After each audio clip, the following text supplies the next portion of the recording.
Good morning, everybody. Good afternoon. So I'm Lucy Bassli. Welcome to those who are joining us. Trying to do something a little bit different and keeping up with all the craziness that's happening in the contracting automation world and trying to kind of give people some live time updates and information of what we're seeing out there in the market. And so I thought, we're going to do this weekly chat. It's morning coffee time for me in Seattle, but whatever snacks or beverages people have, they're welcome to bring with them. And I get to invite fun people that I meet in the industry to just come chat with me. This is unscripted. This is unsponsored. It is really just us hanging out and chatting. All things coffee, all things legal tech and AI. So with that, I'm going to ask my friend Sona to do a little intro. Tell us about yourself, Sona, what you do, what you doing, what you loving. Thanks, Lucy. Appreciate you inviting me to chat here. Really excited. Big fan of you for many years, as many people, probably joining soon. I'm one of the founders at Pincites. We're a contract review company. So my whole day, every day for the past 2+ years has been contract playbooks and building workflows with AI and just deep in the AI space. Before that, I used to work at a big law firm doing mostly transactional patent work. And before that, used to work for a CLM called Evisort, again, on the AI side, more in the solution space before that, but excited to be here today. All right. So you have been in and around this space for quite a bit. It's interesting as I've been around CLM before. It was cool, or dare I say sexy, though we always thought it was very exciting when I was messing with CLM. Now it's certainly become a hot topic. And I always explain to clients and others who ask me about the industry, COVID helped kind of push it to the forefront is how I felt things happening with contracting automation. COVID made everybody virtual and suddenly people had to find contracts. But certainly it seems that AI has been like a turbo boost, a turbocharger. So we can't have any conversation without AI. And so we must have that conversation here as well.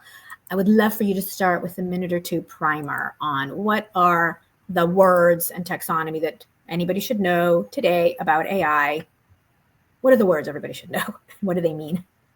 That's a good point. I think it's a hard one. I think everyone tries to define AI. And if you look at contracts, that's probably the most common update we have to playbooks from our customers is just trying to figure out how do you define AI? How do you nail it down? What is it? Before it used to be more like machine learning, more like new, like neuron networks kind of approach. Now it's kind of like anything that's predictive or generative is kind of how I think about it, where you're giving it something and it creates something new. For LLMs, the way I really think about them, it's kind of like an autofill or autocomplete, a fancy autocomplete feature. And depending on what you said before, it's going to autocomplete the best it can. And the more context you give it, the better it will do it. And I think of it as like if you tell it, I'm driving to New York City. Where am I driving from? And the AI will be like, oh, maybe Boston. In my head, I kind of like autofill Boston too. Okay. But if you tell it from like Albany or give it additional context, it does a little bit different. So thinking about, I guess, the predictive features of AI and how we're going is going to be the biggest difference there. I think folks have seen like prompts come up.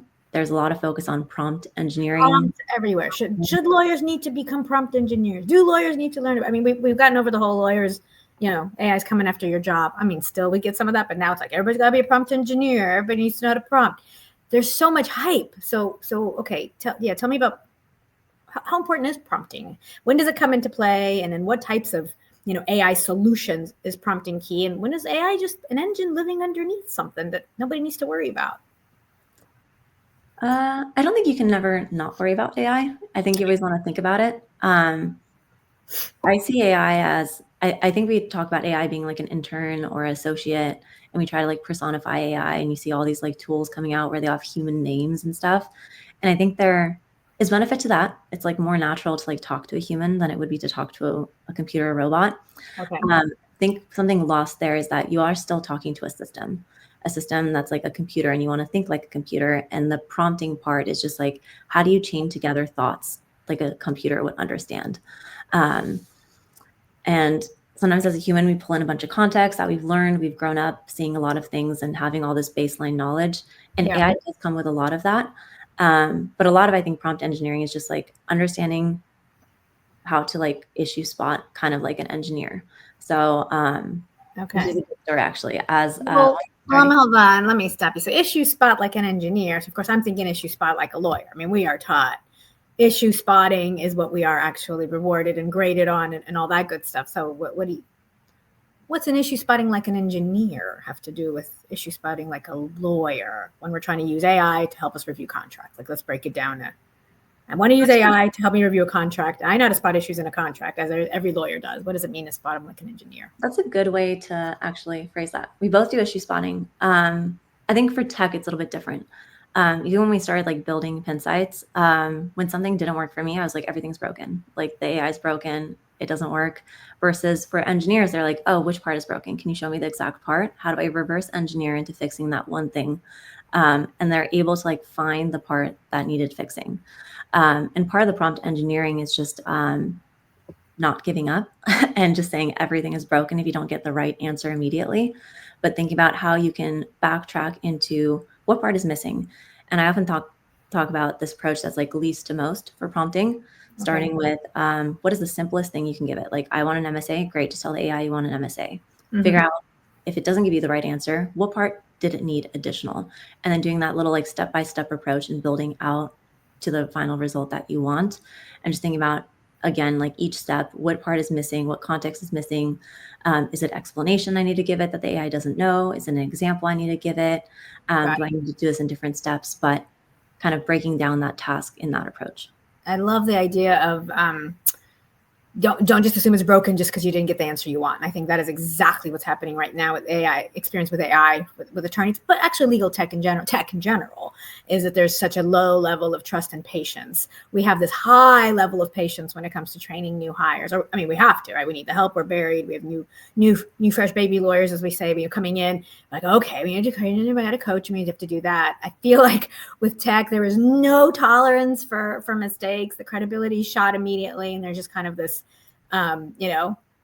negativity around it, which people need to understand. It should be the same, because like you said, to me, AI right now is a really eager, excitable new hire that I have to spend the time with. But let me ask you this. Everything you just described, when I hear prompt engineering, and again, correct me if I'm wrong, and certainly I am here to transparently ask every dumb question that's in my head, and hopefully there are others who can benefit from this. When I think of the prompt engineering, I'm not thinking about developing AI solutions. I'm certainly thinking about, I am prompting for an answer, and I'm in a chat experience of some sort. I have some sort of little empty box that I'm used to seeing, and I'm engaging with the system, with a solution that is an AI-driven solution.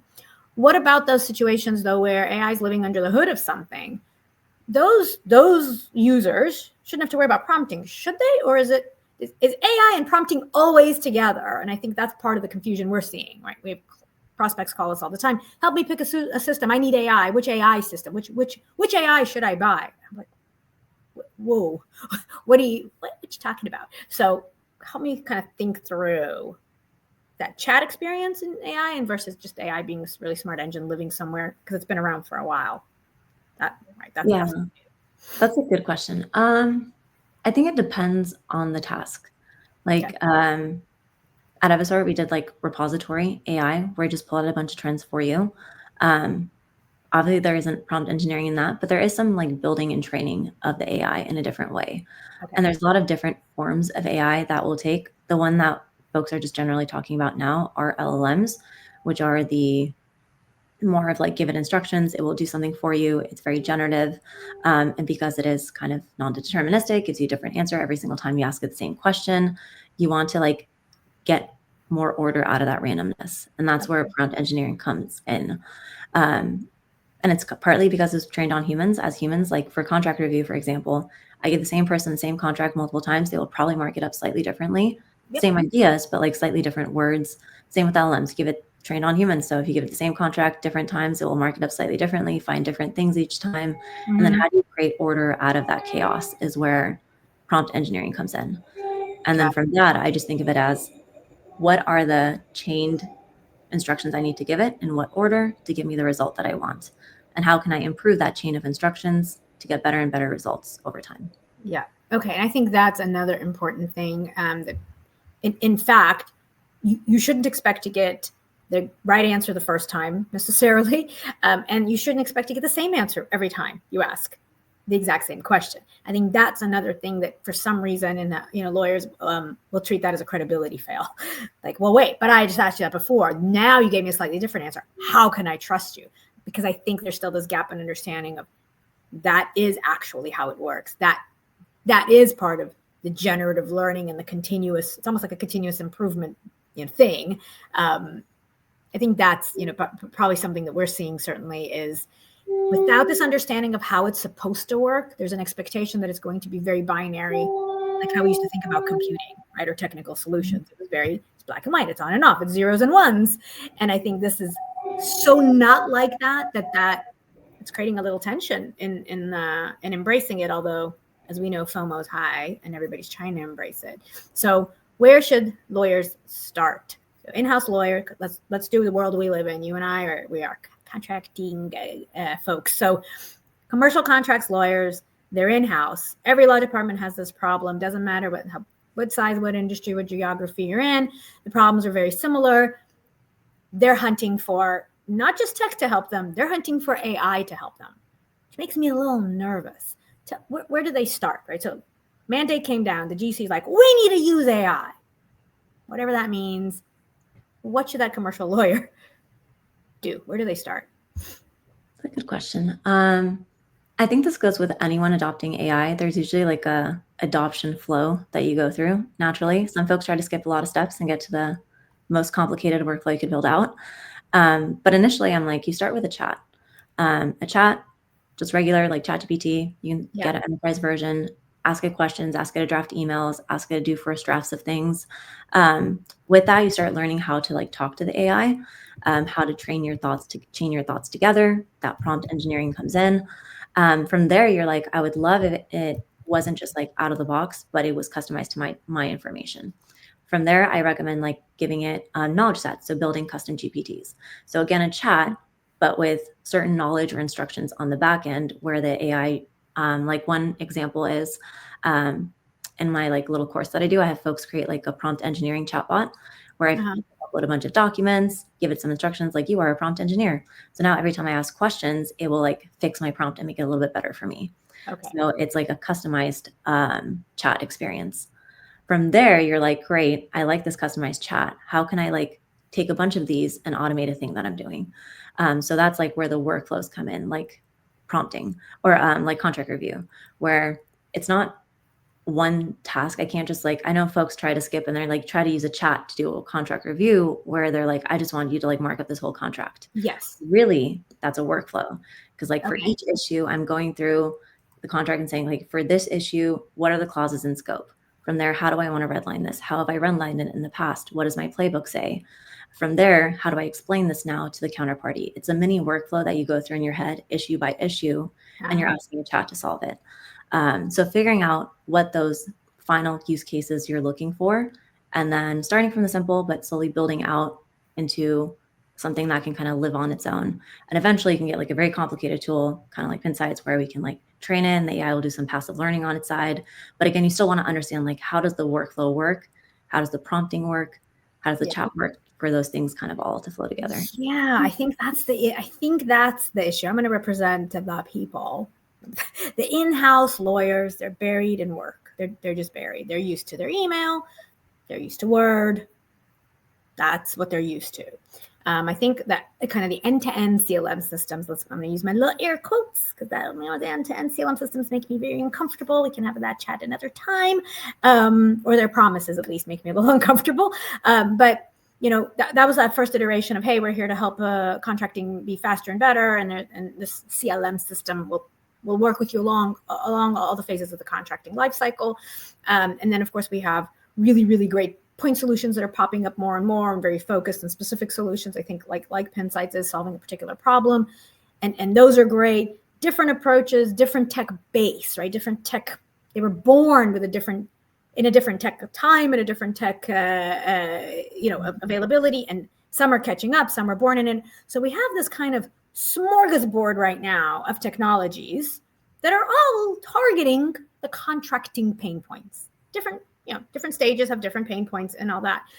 Everything you just described, I'm feeling is, if I'm going to channel my in-house counsel hat going, okay, logically that all makes sense, but I'm going to pop open my screen. I need to know what I'm immediately doing. And I think that the interface, the user experience, the words that even you're saying here and you're eloquently explaining, I think the gap is so big from the day-to-day life of living in the world of contracts as an in-house lawyer to what technology can offer them. That's the challenge I know we have every day, is helping them bridge that gap. And the gap is it's getting almost wider and faster than we can keep up because tech is moving at the speed of light. How do you bring people along in this? Because I think just explaining to them everything you just explained, they're like, okay, intellectually interesting, but I have 20 contracts. I'm being yelled at by 7 different people at the same time. And it's in Slack, Teams chats, email, and my Word doc. And please don't make me now think I need to know how to say what to say to a new doohickey widget gadget thing that's popped up on my monitor. Like, to me, that's the blatant, simplest version of, I think, where most of probably your prospective customers are as well. How do you bring them along and start small? You said start small.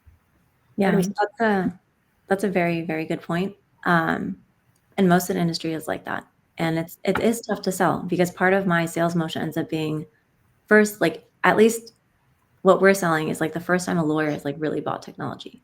CLM is usually the first one they buy, but legal ops is usually involved in that process. The lawyer doesn't really come in to think about what the CLM is, which one it is, to evaluate them. They'll Which is try a problem. I'm gonna put a little pin in that, because that is a huge problem we're seeing. Legal tech purchases by either ops or a product team or a tech team, and then the lawyers are like, "You bought what now and why?" But we'll pause that. Sorry. I think that it's not super in their workflow, versus contract review is something that they do heavily and is really in their workflow. It's their main work. So for us, it's selling to someone who hasn't really bought technology before. So then I try to think of so part of my sales process ends up being teaching them all the different types of technology. And then what do we do? Why are we different? Why are we valuable? And it's being a very long sales process. It does build a lot of trust over time, but it can be frustrating as compared to other industries of other founders building, where folks are already tech savvy, they understand technology, or they can pick it up. It really needs to be a step-by-step process. Yeah. I like the education piece you said. I think starting with just really educating them through that sales process, I think, is critical. We're also seeing that's not happening a lot. We're seeing a lot of movement. I'll just do from my perspective, I'm seeing a lot of movement and there's a good question I kind of popped in here, because I know this is top of mind for everybody as well. We'll get to that in a second. People are stressed and concerned. They don't know how to keep up. They don't have enough information to know what they're buying. They feel the need to buy, and the FOMO, and layer on top of all of that risk. So that's a lawyer's comfort spot, right? Is I'll just alert to some risk, and if it does nothing, then at least slow down this decision making. I've bought myself some time. I don't think it's that Evel Knievel that they're thinking about it, but there's an anxiety around this. I'm going to compare it to what happened with moving to the cloud. Again, having being a child genius that I remember that very, very well. And that was about, I want to say, a solid 10 years ago. There were still heavy debates about moving to the cloud. I still think that debate still comes up every once in a while. And I mean, just moving to the cloud, from on-prem solutions to the cloud, good old Office, where everybody lives and breathes in their Office 365 and Word. Microsoft's move to the cloud shook, every law firm pretty much around the country, and that all trickled in-house and well. So long story short, let's talk about how real is that concern. Never mind the usability and the use cases and how to actually embrace, the benefits of AI.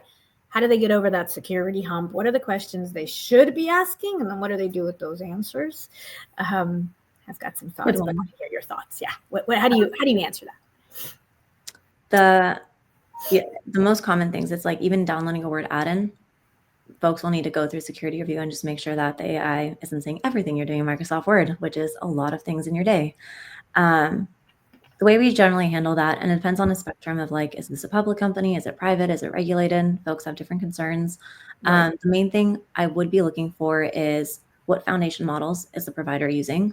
Do those foundation model providers offer zero data retention agreements? So stop there. What is the foundation provider? So again, we're going to click back on the words because your users are going to go, what was that? What is that? People don't know the difference between ChatGPT and OpenAI. Just those two brand names, they really don't even understand that. So thank you for that. I do skip a lot of steps because I've just been in this for so long. I don't sometimes. Okay, you're an expert, and we're going to extract your knowledge for the regular people like me. Go ahead. The foundation models are essentially like the AI and the back end. So like OpenAI creates a lot of different models for ChatGPT. Anthropic is another big company, creates a bunch of foundation models or like models for Claude, their like version of a chat experience. And a lot of these other companies, like Google has its own, Facebook has its own. There's a bunch of open source free ones you can use. There's like a multitude out there. They are basically being updated every single day. Even ChatGPT has a bunch of different models. Like some of them are reasoning and they think a lot. Some of them don't think a lot.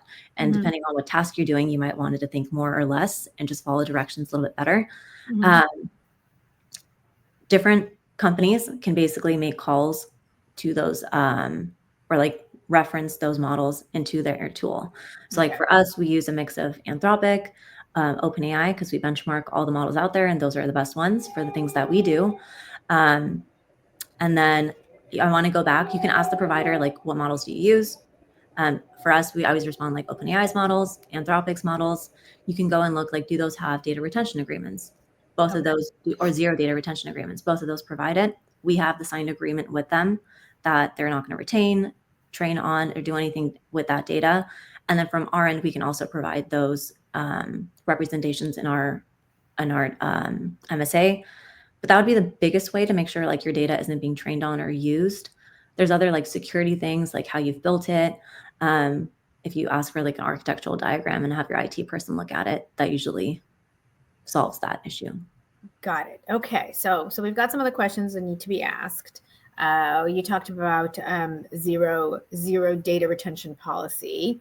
Tell us a little bit about that. Zero data means zero. I'm guessing, but I'll let you. Yeah. So like OpenAI, Anthropic, if you ask for it, they will provide it to you. It is sometimes hard to get as a provider, so not all of them will have it.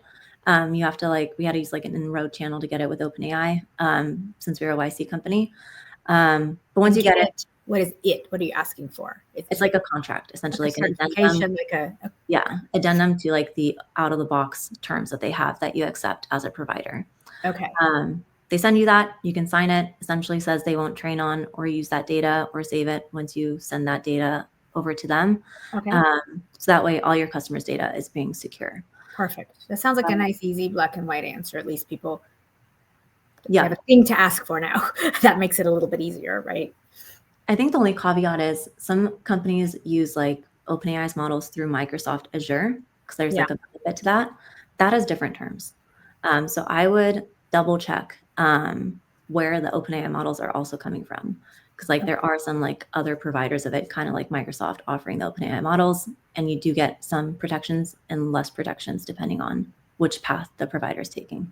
Oh, okay. This is the problem, is we've got regular buyers trying to buy solutions, and now they have to get all up in the hood and ask all these questions. And I think that's why it gets overwhelming.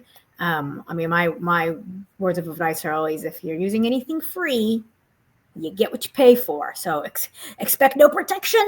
Don't put anything in there. Don't, like if you're paying for something, that is already going to be much, much better. If you're paying from a company that you trust because you have been around with this company for a long time, that's also a little better. I'm like, there just to make it super simple without anybody having to really get under the hood. I think that's been kind of a rule of thumb that's worked pretty well. We've got 2 minutes left and everything is changing super, super fast. Maybe a couple of words on, okay, what is the latest and greatest in tech that you're seeing? Like what are you so excited about, maybe in some recent developments that we could share? Yeah, the two things I'm most excited about, and this is just going to like general chat experiences. So I use ChatGPT as my favorite. I use Claude for some things, but generally ChatGPT. If you don't have it, I would get it. Deep research Gabriel, actually, who's in the chat here, has gotten me hooked on it. Using the latest models with deep research can give you a lot of really good content. And if you ask it to like look through things, do data analysis for you, pull up trends, write reports, it does a really great job. If you use O3 model in ChatGPT. So the deep research technology and then just web search has gotten really good. So if you're doing research on different laws, just turning on web search and seeing how you can replace Google with it or how Google plays around with it and what has its benefits and drawbacks. Those I think are the 2 use cases I've been using. Okay, so then this has to bring me to my final question of like, at what point are the general web search capability, when is Google going to get so great that point solutions aren't going to stand out anymore? Is that going to happen? Especially when it comes to like research and general information? I don't know. I feel like we're on this. Yes, if you're competing with them. Okay. So if you're building a chat, then it's going to be very hard to keep up with the chats that are getting really good. For us, since we're building a very unique workflow, it would be very, very hard and time consuming for someone else to also build that. Right. Even all our competitors, like everyone has like their own flavor of it, but it's a long time to build out this specific workflow for contract review. So it depends on like what you're competing with. I would not recommend competing with the big players. Right. Okay, I love that. I think just in closing, it sounds like one of the easiest ways for buyers to think about what it is that they're buying and the expectation that they have that answers be perfect. It's exactly what you just described. The chat is a ask and answered experience. Behind it, what you're really paying for is that question that you ask kicks off a whole bunch of other steps and thoughts and mini prompts that you aren't seeing. And that's what you're calling workflow. And I think that's for buyers, they're going, oh, okay, this isn't just review my contract and go, well, that wasn't great. It's being in a system that is built for that to say, review my contract. And of course the system's going, I see, I know what you're trying to do. Let me do these other 40 things in nanoseconds. And then the answer is that much better. Is that an accurate, expert systems answer versus general chat answer? I think that's perfect. And it's just like how much effort you have to put in to get the thing that you want out the other side. With a valuable tool, less effort, but less valuable, then probably takes a long time and a lot of effort. Yeah. Okay. Actually, that helped me a ton. I will take that to my next cocktail chat about AI and contracting. Thank you so much, Sona. We just had half an hour. I know we can go on forever. This is a new little series we're doing. I'm gonna have you back. We're gonna continue to evolve this thing. And for everybody else, happy Friday, happy weekend. We'll see you guys next week. Take care. Thanks, Sona. Bye.